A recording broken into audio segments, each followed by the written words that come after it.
We burning this temple next, boss? No, leave it. Go on to the next one.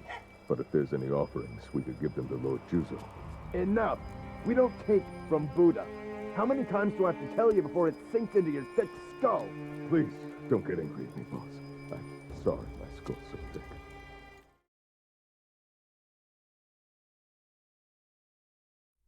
In 2019, Japanese developer From Software released their popular video game, Sekiro: Shadows Die Twice.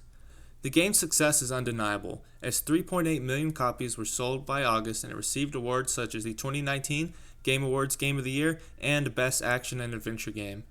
Sekiro is a massive commercial success, and it continues to be a top seller on the digital game purchasing site Steam.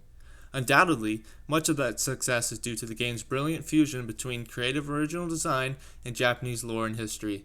By merging real and fantasy, the developers craft an intricate, interesting world full of Easter eggs from Japanese religion.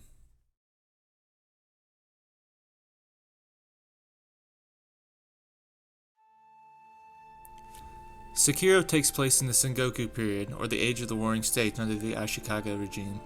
Religion during this time infused warrior traditions, Chinese culture, and Zen elements. Rampant disorder plagued the country as local villages adopted self-rule and artisans and merchants organized into guilds.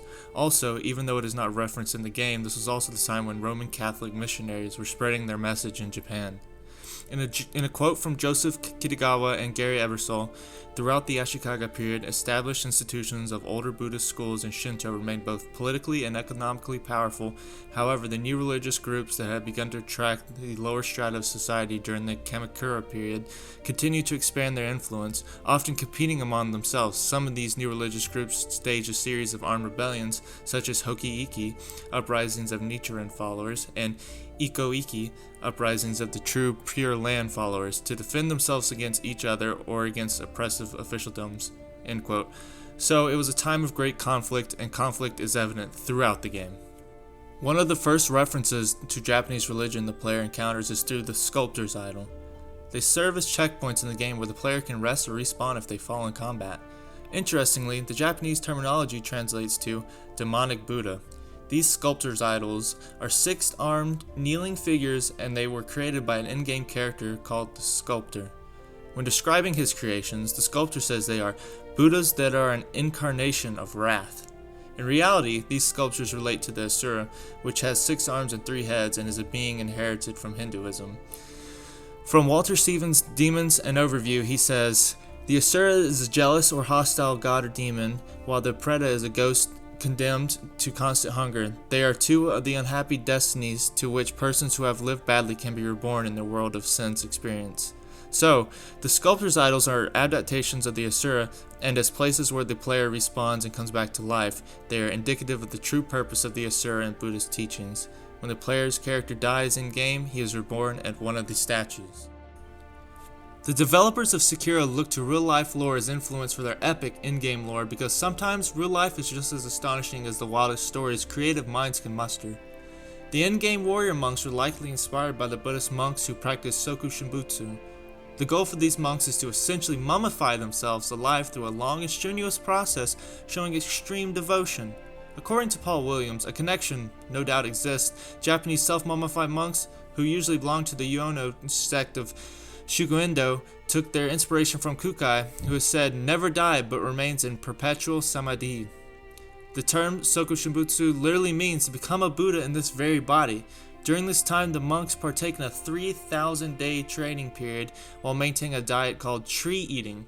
In this diet, they only eat tree products like berries, bark, nuts, and pine needles, while also reducing the amount of tree items eaten over time.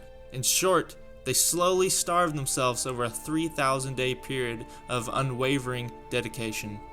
In King Jeremiah's book about these monks and their practice, he says, "Before dying, the monk seeks out a suitable place for his interment and then buries himself alive in an underground chamber. A bamboo breathing tube provides oxygen, and he sits in a meditative posture, in complete darkness, chanting sutra and ringing a bell until his death. After 3 years sealed in the tomb, it is opened to analyze the extent of mummification. If the mummification was successful, then that monk is said to have reached a high spiritual attainment, where he is then enshrined to be worshipped in the temple. In the video game story, these monks add yet more depth to an intricate universe. The fact that these warrior monks were inspired by real-life mummy monks only serves to pique players' interest in both the game and actual Japanese tradition. Also in the game, we see references to Jizo statues wearing red bibs. These small statues are based on the Bodhisattva Ksitigarbha, translated to Earthwound. He swore not to reach Buddhahood until all hells were emptied, so he is known as the Bodhisattva of the Hell Beings. A reference to him in Sekiro therefore relates to the game's usage of monsters, adding a connection to Buddhism. Conversely, Ksitigarbha is also the guardian of all children, including deceased children and aborted fetuses. For this reason, the popularity of Jizo statues is spreading to the West, where distraught parents find comfort in them while mourning a child.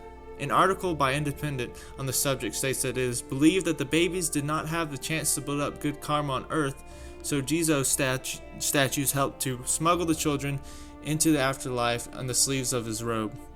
The small statues serve as a reminder of a lost young one, while also soothing the pain of loss. This example directly shows the bridge of culture Sekiro is taking part in. Japanese culture, especially religious culture, is expanding globally as more people find it useful in their daily lives. Interest in Japanese culture is always expanding beyond Japan itself. Western consumers can't get enough of it. Sekiro is just another part of this expansion. Japanese popular culture is combining with American culture, where more and more Westerners experience some form of Japanese culture in their everyday lives. Simply logging onto Netflix can lead you on a path to countless hours of anime, and browsing Steam for video games will lead to various Japanese culture-based video games. Of those video games, Sekiro is perhaps one of the best in terms of bringing Japanese religion specifically to American and Western audience, whether they realize it or not. But why such a fascination with Japanese religion and culture? Perhaps the religions of the West leave little to the imagination, where religion from Japan delves into a sort of mystical unknown of which many Westerners, including myself, are not taught in primary school. Also, I wonder if the relative acceptance of religions amongst modern Japanese people is an appealing factor as well. A story inspired by Japanese Buddhist traditions steps on a few toes, if any. However, could the same be said about a similar approach to Christianity? According to Elisabetta's Porcu's article on pop religion in Japan, Japanese Buddhist monks are taking advantage of commercialization to ensure the longevity of their religion. She notes the use of Hello Kitty among Zen and Shin Buddhists, and she relates Hello Kitty as an example of Japan's global influence and power. The little cat is everywhere, and it's extremely easily recognizable. Sekiro is in a similar way, is also an example of Japan's global influence through its popularity. Interestingly, commercialization of religion through examples like Hello Kitty and Sekiro is how these religions continue to exist. While traditional use and teaching fail to bring in younger generations, adaptations through commercialization appeal to the youth, who are more interested in the culture and the interesting stories rather than the practice itself.